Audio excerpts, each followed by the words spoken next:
네, 후보자님 예산 얘기 좀 해보려고 하는데요. 제가 올해 예산안 만들면서 이제 여당 예결위 간사로 감액과 증액을 총괄을 했었는데 그 과정에서 많이 반영해 보려고 노력했던 예산이 몇 개 있습니다. 그래서 두 가지 얘기를 해보고 싶습니다. 첫 번째가 바로 기후위기 대응 예산인데요.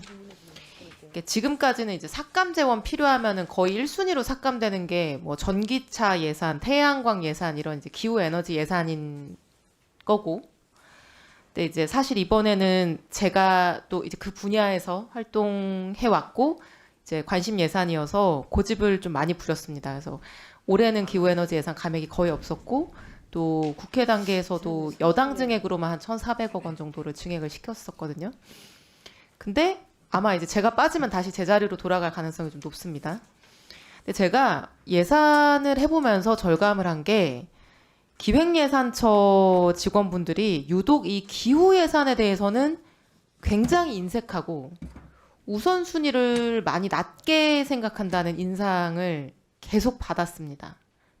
이유는 정확히 모르겠습니다. 실제로 어디 지역에 뭐 경제성도 없어 보이는 다리를 만든다거나 뭐 공항을 짓는다거나 이제 그런 것들은 정무적 고려도 하고 이제 비교적 적극적으로 임하는 경우들이 있었는데 가령 뭐 그린 리모델링을 해서 건물 에너지 효율을 높이는 사업이라거나 바이오매스를 활용해서 재생에너지를 만들어서 에너지 자립 모델을 만드는 거라거나 이런 이제 사업 얘기를 꺼내면 이제 다들 표정이 좀 어두워지는 거예요. 그러니까 중요성이나 시급성이나 이런 거에 대한 판단이 굉장히 좀 부정적이라는 생각을 많이 했었고 그러면서 참 이제 기후 에너지 일을 하는 사람 입장에서 이게 예산처의 인식이나 태도가 지금하고 바뀌지 않으면 이게 뭐 탄소 중립이니 뭐 NDC 목표니 이런 게 좀 허망한 얘기겠다.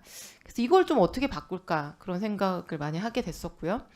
아까 모두 발언하실 때 회색 코뿔소 얘기하시면서 기후위기 대응도 언급을 하셨는데 사실 우리나라 지금 온실가스 감축 목표만 달성하려고 해도 기후 재정이 지금보다 5배 이상이 필요하다. 이게 이제 객관적인 팩트고 그리고 지금 유효한 온실가스 감축 기술이라고 하는 게 경제성을 빠르게 획득하기 위해서라도 사실 그 전까지는 재정의 뒷받침이 꼭 있어야 되는 상황이고요.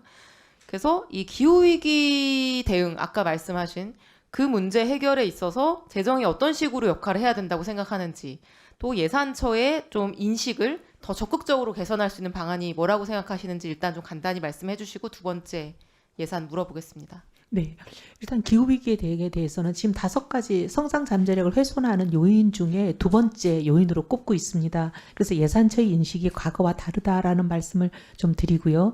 그 다음에 기술 테크 같은 기업들을 지원을 해서 그린 트랜스포메이션을 좀 하자. 그래서 이게 성장의 엔진도 되지만 기후도 해결하고 여러 가지 이제 일거리도 만들고 일자리도 만들고 이런 여러 가지 다목적으로 이게 좋은 거 아니냐. 그리고 NDC에 대해서도 굉장히 저희가 이제 중요한 목표, 지금 약간 도전적인 목표치가 설정돼 있긴 하지만 이걸 향해서 열심히 나가면 결국 성장에도 기후에도 또 고용에도 이게 좋은 스필오버 이펙트가 있지 않냐 이런 생각들을 하고 있는 것으로 제가 들었습니다. 그래서 본인의 생각이 그렇다는 네, 건가요? 네. 아니면 어디에서 들으신 건가요?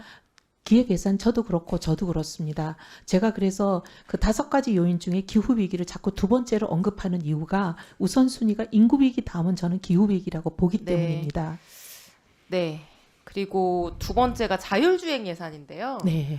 그 정부가 이제 이번에 AI 예산을 10조를 이제 짜왔었는데 참 희한하게 자율주행 예산이 신규 예산이 거의 없었습니다. 그래서 기존 예산이 거의 대부분이고 총액도 600억, 그러니까 0.06%밖에 안 되는 거죠. 제가 이 부분이 이제 빠졌다고 생각한 이유는 이미 미국이나 중국 가보면 이제 운전석에 사람이 없는 진짜 로보택시가 막 택시 앱으로 호출돼서 불려다니고 테슬라 FSD 같은 운전 보조 시스템도 거의 이제 운전호동에서 사람을 해방시키는 정도 수준으로 발전했고 근데 아직 우리나라는 수준은 높지 않지만 현대 기아차도 있고 스타트업들도 있고 이렇게 손 놓고 있으면은 정말 기술적 차를 따라잡을 수 없을 것 같은데 이게 너무 이제 아쉬워서 국회 증액 단계에서 자율주행 실증도시 예산을 뭐 600억 반영했습니다만 사실은 굉장히 보수적으로 소극적인 내용으로 진행이 되고 있어서 바로잡아 보려고 하는 상황인데요. 물론 뭐 규제 완화가 더 중요한 영역이긴 한데 이 자율주행 분야에 있어서 재정의 역할을 어떻게 생각하시는지 궁금합니다. 어떤 분야든 중점 분야를 성장시키고 견인해내려면 재정이 마중물 역할을 하면 굉장히 효과적이라고 봅니다. 물론 그렇게 할 수 있는 수단은 재정만 있는 것은 아니지만 어떤 규제가 완화든 뭐든지 간에 재정이 수반되지 않으면 효과를 극대화하기는 어렵다고 생각합니다. 말씀하신 대로 그 그린 트랜스포메이션은 사실 저희가 굉장히 앞으로 미래 성장 동력으로도 굉장히 관심을 가져야 될 분야이기 때문에 저는 그 분야에는 재정의 적극적인 역할이 반드시 필요하다 그렇게 생각합니다.